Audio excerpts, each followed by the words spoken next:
দেখেন, আল্লাহ পাক হেদায়েত এবং বুঝ সবাইকে দিবেন না। আল্লাহ যে আপনাকে এই কথাগুলো শোনার তৌফিক দিচ্ছেন, বোঝার তৌফিক দিয়েছেন, আপনার কান পর্যন্ত পৌঁছে দিয়েছেন, আপনি সৌভাগ্যবান। আল্লাহ পাক সবাইকে সুযোগ দিবেন না। 1999টা মানুষ জাহান্নামে যাবে, 1999টা মানুষ জাহান্নামে যাবে। এটা হাদিসে আসছে সহিহ বুখারীতে 4 বার।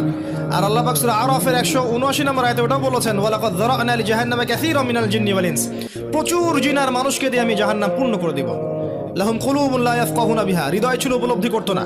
ওয়া লাহুম আযানুন লা ইয়াসমাউনা বিহা, কান ছিল শুনতো না। ওয়া লাহুম আ'য়ুনুন লা ইবসিরুনা বিহা, চোখ ছিল দেখতো না। উলাইকা কাল আনআম, এরা ছিল গবাদি পশুর মতো। বাল হুম আদাল, বরং তার চেয়ে নিকৃষ্ট। উলাইকা হুমুল গাফিলুন। একই ক্যালকুলেশন, 1999 জন মানুষ জাহান্নামে যাচ্ছে। তো আপনি সৌভাগ্যবান, কারণ এই কথাগুলো আপনার পর্যন্ত পৌঁছেছে।